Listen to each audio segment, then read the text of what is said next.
السلام علیکم ورحمۃ اللہ وبرکاتہ۔ پچھلے سبق میں ہم نے پڑھا تھا کہ مشرکین عرب کس طرح سے مردار جانور کو کھانا اپنے لیے جائز سمجھتے تھے، ان کے لیے مردار کھانے میں کوئی بھی قباحت نہیں تھی۔ اسی طرح ہم نے قبلے کی بحث کی اور کافی تفصیل سے اس کے مسئلے میں ہم نے پڑھا کہ ہمارا قبلہ بیت المقدس کیوں نہیں ہے اور بیت اللہ کیوں ہے۔ اسی طرح اس سبق میں ہم پڑھنے والے ہیں کہ کس طرح سے پہلے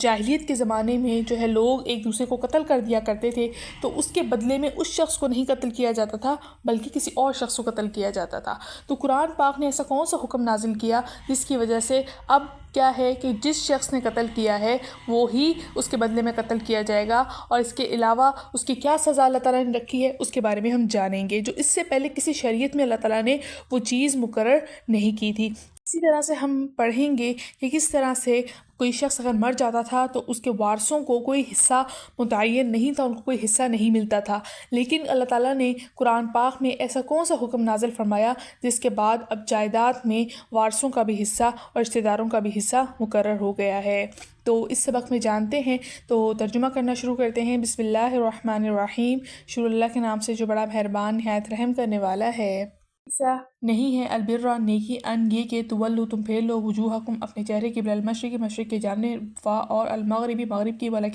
لیکن البرا نیکی والا تو وہ ہے من جو آمنہ ایمان لائے باللہ اللہ کے ساتھ، اور الیوم الاخر آخرت کے دن کے، اور الملائکۃ فرشتوں، اور الکتابی کتابوں، اور النبیین نبیوں کے، اور ات المال دے مال علی باوجود حب ہی اس کی محبت کے، ذوی القربہ رشتہ داروں کو، اور الیتامى یتیموں کو، اور المساکین مسکینوں کو، اور ابن السبیل مسافروں کو، اور السائلین سوال کرنے والوں کو، اور پھر رقابی گردنیں چھڑانے والوں کو، قیدی چھڑانے والوں کو، اور اقام قائم کرے الصلاۃ نماز، اور اتا زکوٰۃ دے زکوٰۃ، اور الموفون وہ پورا کرنے والے ہیں بعہدہم اپنے عہد کو، اذا جب عاہدوا وہ عہد کریں، اور الصابرین وہ صبر کرنے والے ہیں، فی البأساء تنگ دستی میں، اور الضراء تکلیف میں، اور ہینا وقت البأس لڑائی کے، اولئک یہ لوگ ہیں الذین جنہوں نے صدقوا سچ کہا، اور اولئک ہم یہی لوگ المتقون متقی ہیں۔ کہ نیکی یہ نہیں ہے کہ تم اپنا رخ جو مشرق یا مغرب کی طرف کر لو، لیکن نیکی تو یہ ہے کہ جو اللہ تعالیٰ پہ ایمان لائے، اس کے آخرت کے دن پر ایمان لائے، اور فرشتوں پر، اس کی کتابوں پر، اس کے نبیوں پر، اور جو اس نے مال دیا ہے اس کو اس کی محبت میں رشتہ داروں پر، یتیموں پر، مسکینوں پر، مسافروں پر خرچ کرے، اور سوال کرنے والوں پر، اور قیدی کے چھڑانے میں، اور قائم کرے نماز، اور دے زکوٰۃ، اور اللہ تعالیٰ کے عہد کو وہ پورا کرے جب اس نے عہد کیا تھا، اور وہ صبر کرنے والے ہیں تنگ دستی میں، تکلیف میں، اور لڑائی کے وقت، یہ لوگ ہیں جنہوں نے سچ کہا، اور یہی لوگ ہیں جو متقی ہیں۔ یا ایھا اے الذین وہ لوگوں جو آمنوا ایمان لائے ہو، کتبہ لکھ دیا گیا ہے علیکم تم پر، القصاص برابر کا بدلہ لینا، فی القتل مقتولوں میں، الحر آزاد ہے حر آزاد کے بدلے، اور العبد غلام بالعبد غلام کے بدلے، اور الانثی عورت بالانثی عورت کے بدلے، فمن پھر جو شخص عفی معاف کر دیا گیا لہو اسے من اخیہ اپنے بھائی کی جانب سے شیئن کچھ، فاتباع تو پیروی کرنی چاہیے، بالمعروف دستور کے مطابق، اور ادا کرنا ہے الیہ اس کی طرف، باحسان اچھائی کے ساتھ، ذالک یہ تخفیف ہے من ربکم تمہارے رب کی طرف سے، اور رحمت فمن جس شخص نے اعتدا زیادتی کی بعد ذالک اس کے، فلہ تو اسی کے لیے ہے عذاب علیم دردناک۔ کہ اے لوگوں جو ایمان لائے ہو، لکھ دیا گیا ہے تم پر برابر کا بدلہ لینا مقتولوں میں، آزاد کے بدلے آزاد، غلام کے بدلے غلام، عورت کے بدلے عورت، اور جو شخص معاف کیا گیا اس کے بھائی کی طرف سے، مقتولوں کی طرف سے، تو پیروی کرنی چاہیے دستور کے مطابق، اور ادا کرنا چاہیے اس کی طرف سے اچھائی کے ساتھ کچھ، یہ تخفیف ہے تمہارے رب کی طرف سے، اور رحمت ہے جس شخص نے زیادتی کی اور بعد اس کے تو اس کے لیے دردناک عذاب ہے، اور لکم تمہارے لیے فی القصاص برابر کا بدلہ لینے میں حیاتن بڑی زندگی ہے، یا اولی الالباب اے عقلمندو، لعلکم شاید کہ تم تتقون قتل و غارت سے بچو ڈرو، جس میں تمہارے لیے کیا ہے قصاص میں زندگی ہے، تو اے عقلمند لوگوں تم قتل و غارت سے بچو۔ کتبہ لکھ دیا گیا ہے علیکم تم پر، اذا جب حضر آنے لگے احدکم تمہاری ایک کو، الموت موت، ان اگر ترکا اگر چھوڑ کر وہ جا رہا ہو، خیرن کوئی مال، الوصیت وصیت کرنا ہے، للوالدین والدین کے واسطے، اور الاقربین رشتہ داروں کے لیے، بالمعروف دستور کے مطابق، حقاً یہ حق ہے، علی المتقین متقیوں پر، ڈرنے والوں پر، پرہیزگاروں پر، کہ جب تمہارے پاس موت آ جائے، تم میں سے کسی ایک کو موت آ جائے، اور وہ کچھ چھوڑ کر یعنی مال چھوڑ کر چلا جائے، تو وصیت کرنا ہے اس کے لیے، اپنے والدین کے لیے، رشتہ داروں کے لیے، دستور کے مطابق، یہ حق ہے متقین پر۔ فمن پھر جو شخص بدلہ اس وصیت کو بدل دے بعد اس کے کہ سمعہ وہ اسے سن چکا ہے، فإنما اسمہ تو اس کا گناہ ہے، علی اوپر، الذین انہی لوگوں کے جو یبدلون بدلیں گے اس کو، انا بے شک اللہ سمیع خوب سننے والا، علیم خوب جانے والا ہے۔ کہ جو جس نے وصیت کو بدل دیا اس کے بعد کہ وہ سن چکا ہو اس وصیت کو، تو اس اس گناہ کیا اپنے اوپر، انہی لوگوں کے لیے ہیں جو بدلیں گے اس کو، بلا شبہ اللہ تعالیٰ خوب سننے والا اور جاننے والا ہے۔ فمن جو شخص خواف خوف کرے من موص وصیت کرنے والی کی طرف سے، جرفن حق تلفی کا، او یا اسمن گناہ کا، فاصلح پھر وہ اصلاح کرا دے بینہم ان کے درمیان، فلا تو نہیں ہے اسما کوئی گناہ علیہ اس پر، انا بے شک اللہ غفور بہت بخشنے والا رحیم نہایت مہربان ہے۔ کہ پھر جس شخص کو خوف ہو وصیت کرنے والی کی طرف سے حق تلفی کا یا گناہ کا، تو وہ اصلاح کرا دے ان کے درمیان، تو نہیں ہے کوئی گناہ اس پر، اللہ تعالیٰ بہت بخشنے والا اور نہایت رحم کرنے والا ہے۔ الحمدللہ یہاں پر ہمارا لفظ بلفظ ترجمہ اور رواں ترجمہ مکمل ہو گیا،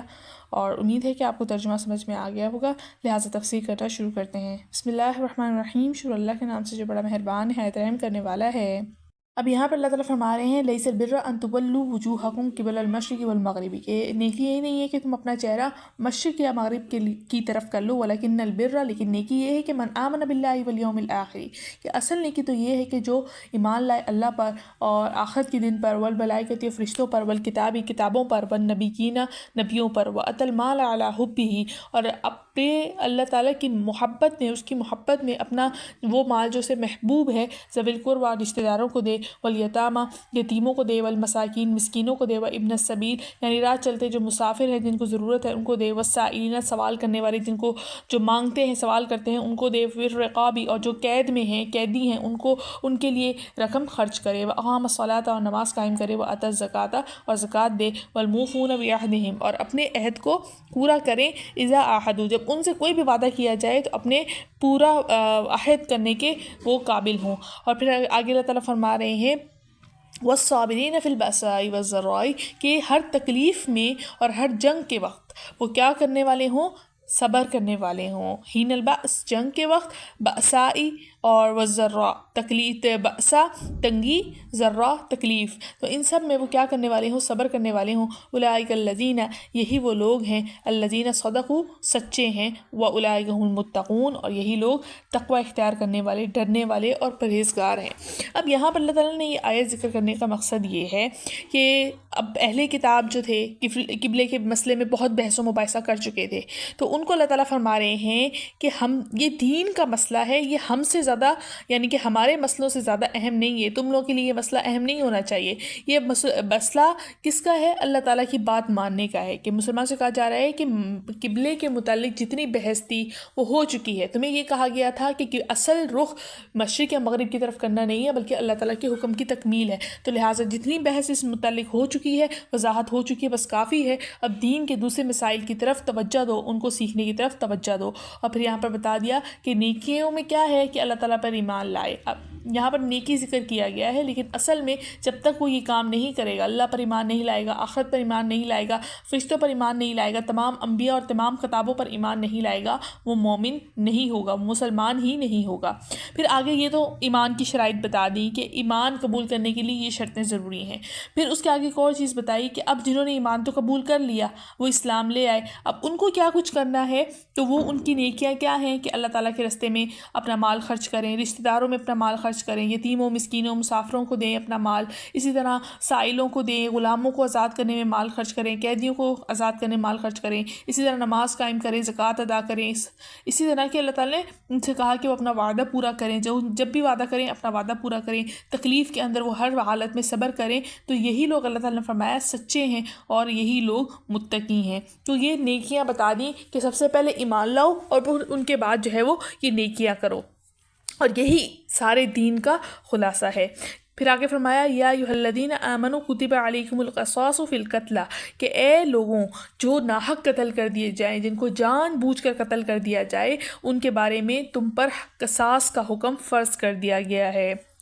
اب ہم قصاص کے بارے میں آگے پڑھیں گے کہ قصاص کیا ہوتا ہے۔ الحر بالحر، آزاد کے بدلے آزاد، یعنی کہ کسی کو اگر کسی آزاد شخص نے قتل کر دیا ہے تو اس کے بدلے آزاد شخص کو ہی قتل کیا جائے۔ والعبد بالعبد، غلام کے بدلے غلام، والانثى بالانثى، اور عورت کے بدلے عورت۔ فمن عفی له من اخیہ شیء، پھر اگر ایسا ہو کہ جس شخص کو قتل کیا گیا ہے اس کے گھر والے، اس کے جو وارث ہیں، وہ قاتل کو معاف کر دیتے ہیں، ٹھیک ہے نا، کچھ معافی دے دیے جائیں، فاتباع بالمعروف، تو معروف طریقے کے مطابق وہ ادا الیہ بإحسان، تو اس میں کچھ اس کی کیا کر دینی چاہیے، اپنی طرف سے کوئی بھلائی کر دینی چاہیے، کوئی نیکی کر دینی چاہیے جو ان کا حق ہے، یعنی کہ کچھ ان کو دے دینا چاہیے. ذالک تخفیف من ربکم، یہ تخفیف ہے تمہارے رب کی طرف سے، ورحمت اور رحمت ہے. ومن اعتدی، اور جس نے اس کے اندر زیادتی کی، بعد ذالک فلہ عذاب علیم، اس کے لیے دردناک عذاب ہے. اب کیا ہے قصاص کا مطلب کیا ہے؟ برابر کا بدلہ لینا، برابر کا بدلہ لینا. اس آیت کا حکم دیا گیا کہ اگر کسی شخص کو جان بوجھ کر ناحق قتل کر دیا جائے اور قاتل کا جرم بھی ثابت ہو جائے کہ مقتول کے وارث کو، تو مقتول کے وارث کو یہ حق حاصل ہے کہ وہ قاتل سے قصاص کا مطالبہ کر سکتے ہیں. یعنی وہ کہہ سکتے ہیں کہ اب تم نے ہمارے شخص کو قتل کیا ہے تو ہم تمہارے اس قاتل کو قتل کریں گے. یہاں پہ ایک بات یاد رکھی جائے کہ جس نے قتل کیا ہے صرف اسی کو قتل کیا جائے گا، دوسرے کسی شخص کو قتل نہیں کیا جائے گا. یہ آیت اسی وجہ سے نازل کی گئی کہ اس میں جو زمانے جاہلیت کے اندر بہت سارے لوگوں نے اپنے ایک درجات مقرر کیے ہوئے تھے کہ کوئی جو ہے اونچے طبقے کا ہے، کوئی نچلے طبقے کا ہے. تو وہ اکثر یہ ہوا کرتا تھا کہ نچلے طبقے کے کسی آدمی نے اونچے شخص کو قتل کر دیا. مثال کے طور پر ایک جو ہے وہ غلام ہے، یا مثال کے طور پر ایک جو ہے وہ کلرک ہے، یا چھوٹی موٹی نوکری کرنے والا ہے. تو کیا ہے، جب وہ کسی بڑے کو قتل کر دیتا ہے، بزنس مین کو قتل کر دیتا ہے، تو کیا ہوتا ہے، تو اس کے ورثہ کا مطالبہ یہی ہوتا تھا کہ قاتل کے بجائے، یعنی قتل کرنے والے کے بجائے ہم اس کے قبیلے کے کسی دوسرے شخص کو، آدمی کو قتل کریں گے جو حیثیت میں برابر ہو. یعنی کہ انہوں نے کسی بزنس مین کو مارا تو وہ کہتے ہیں کہ مارنے والے کو نہیں ہم قتل کریں گے، ہم اس کو قتل کریں گے جو ان کے قبیلے کا کیا ہو، بزنس مین ہو. تو یعنی برابری کی سطح پر وہ مقابلہ کرتے تھے. اور اسی طرح اگر کوئی غریب بندہ، ٹھیک ہے نا، کہ غریب انسان قتل ہو جاتا تھا تو اس کے مقابلے میں آزاد آدمی کو قتل کرتے تھے. ٹھیک ہے، ایک غلام ہے، اس کے مقابلے میں یہ لوگ آزاد کو قتل کر دیا کرتے تھے. اسی طرح اگر ایک عورت نے مرد کو قتل کر دیا ہے، اگر قاتل عورت ہو، مقتول مرد ہو، تو کہا جاتا تھا قاتل عورت کے بجائے قبیلے کا مرد قتل کیا جائے گا. تو ان کے آپس کی اس طرح کی بنائی ہوئی چیزیں تھیں. تو اللہ تعالیٰ نے ان کے اوپر یہ حکم کہہ دیا کہ اب کیا ہے، تم نے اگر بدلہ لینا ہے تو آپس میں لوگ غلام کو قتل، مطلب جس غلام نے قتل کیا صرف اسی غلام کو قتل کیا جائے گا، اس کے قبیلے کے دوسرے بڑے چھوٹے نچلے درجے کے لوگوں کو قتل نہیں کیا جائے گا. اور قصاص کیا ہے، ہر صورت میں قاتل سے ہی لیا جائے گا. اور یہ اللہ تعالیٰ نے ظالمانہ ایک رسم ان کی چلتی ہوئی آ رہی تھی وہ ختم کر دی. یہ تو ایک رسم ہے، ورنہ تو